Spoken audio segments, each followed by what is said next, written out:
Hello दोस्तों, नमस्कार। सभी प्यारे साथियों का अपने यूट्यूब चैनल पर हार्दिक स्वागत करता हूं। साथियों, हम लेकर आए हैं आपके लिए यूपीएसआई से संबंधित महत्वपूर्ण वीडियो। तो सभी साथी वीडियो को ज़रूर देखें, वीडियो को लाइक करें, चैनल पर नए हैं चैनल को ज़रूर सब्सक्राइब करें। इस वीडियो में हम आपके लिए लाए हैं बीएनएस से संबंधित कुछ महत्वपूर्ण धाराएँ। तो सभी साथी वीडियो को पूरा देखें। इसमें हम आपके लिए जो धाराएँ लेकर आए हैं वो क्रमबद्ध, जो आपके लिए यूपीएसआई के एग्ज़ाम के लिए महत्वपूर्ण हैं, वो सभी धाराएँ लेकर आए हुए हैं।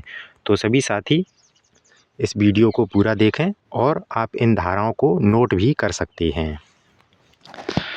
तो बीएनएस जो आपकी 2023 में इसको बनाया गया है और 2024 में इसे लागू किया गया है। तो इसकी जो पहली धारा है उसमें संक्षिप्त नाम दिया गया है। बीएनएस की जो पहली धारा है उसमें नाम दिया गया है। धारा 2 परिभाषाएं। धारा 2 में क्या दी गई हैं? बीएनएस की परिभाषाएं दी गई हैं। आगे देखते हैं। धारा 2.1 कार्य एक्ट की परिभाषा। किसके बारे में बताया गया है? कार्य या एक्ट की परिभाषा के बारे में बताया गया है। धारा 2.2 जीव जंतु की परिभाषा। जीव जंतु की परिभाषा को बताया गया है धारा 2.2 में, मानव को छोड़कर, यानी कि इसमें मानव को काउंट नहीं किया गया है जीव जंतु में। अगली धारा है धारा 2.3 बालक की परिभाषा। इसमें बालक के बारे में बताया गया है 18 वर्ष से कम आयु के जो बालक हैं उनके बारे में बताया गया है। इस बालक शब्द में दोनों को लिया गया है, पुरुष और महिला को। चलिए आगे देखते हैं। आगे दिया गया है धारा 2.4 कूटकरण यानी कि धोखाधड़ी। धोखाधड़ी को परिभाषित किया गया है धारा 2.4 में। अगली धारा है 2.5 न्यायालय की परिभाषा। इसमें न्यायालय की परिभाषा दी गई है धारा 2.5 में। अगली धारा है 2.6 जिसमें मृत्यु की परिभाषा बताई गई है और यह मृत्यु मानव की मृत्यु से संबंधित है। तो यह धारा किससे संबंधित है? मानव मृत्यु से संबंधित है। तो सभी साथी वीडियो को पूरा देखें और आप इन धाराओं को नोट कर सकते हैं। आपका जो यूपीएसआई का एग्ज़ाम होने वाला है 14-15 मार्च को, उसमें ये आपके यहाँ से क्वेश्चन पूछे जा सकते हैं। धारा 2.7 बेईमानी की परिभाषा के बारे में बताया गया है। आगे हम आपकी इस चैनल के माध्यम से कंप्लीट बीएनएस, बीएनएसएस और संविधान के सभी अनुच्छेद कराएंगे। तो सभी साथी चैनल को ज़रूर सब्सक्राइब कर लें। धारा 2.8 दस्तावेज की परिभाषा। क्या दी गई है? दस्तावेज की परिभाषा धारा 2.8 में। धारा 2.9 कपटपूर्वक किया गया कार्य, यानी कि कपटपूर्वक किए गए कार्य को धारा 2.9 में बताया गया है। आगे देखते हैं धारा 2.10। धारा 2.10 लिंग की परिभाषा। यहाँ पर लिंग के बारे में बताया गया है धारा 2.10 में। अगली धारा है आपकी धारा 2.11 सद्भावपूर्वक किया गया कार्य, यानी कि गुड फेथ में किया गया कार्य, यानी कि सद्भावपूर्वक कोई कार्य किया गया है उसके बारे में यहाँ पर बताया गया है धारा 2.11 में। अगली धारा है 2.12 सरकार की परिभाषा। क्या बताया गया है इसके बारे में? सरकार की परिभाषा के बारे में बताया गया है 2.12 में। आगे बढ़ते हैं।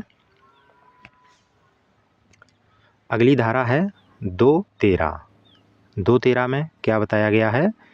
संश्रय, यानी कि आश्रय देना। इसमें किसी अपराधी को आश्रय देने से संबंधित है यह धारा। तो 2.13 में यहाँ संश्रय या आश्रय देना बताया गया है। अगली धारा है 2.14 क्षति की परिभाषा, यानी कि इस धारा में क्षति को परिभाषित किया गया है, क्षति के बारे में बताया गया है 2.14 में। अगली धारा है 2.16 न्यायाधीश की परिभाषा, इसमें क्या बताया गया है 216 में? 216 में आपको न्यायाधीश की परिभाषा को बताया गया है। आगे बढ़ते हैं। अगली धारा है 217। तो 217 में जीवन की परिभाषा बताई गई है। धारा 217 में जीवन की परिभाषा और किसके जीवन की? तो मानव जीवन की परिभाषा बताई गई है। अगली धारा है धारा 218। तो इसमें स्थानीय विधि, लोकल लॉ, यानी कि आपकी जो स्थानीय विधि है उसके बारे में परिभाषित किया गया है 218 में। आगे देखते हैं 219, पुरुष की परिभाषा। इसमें किसी भी आयु के पुरुष को बताया गया है, किसी भी आयु के पुरुष को यहाँ पर परिभाषित किया गया है 219 में, पुरुष के बारे में बताया गया है। आगे देखते हैं।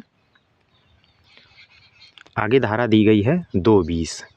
धारा कौन सी है? 220, माह और वर्ष के बारे में बताया गया है इसमें। आगे आपकी धारा दी गई है 221, चल संपत्ति की परिभाषा। जो आपकी चल संपत्ति है उसकी परिभाषा दी गई है 221 में, धारा 221 में चल संपत्ति।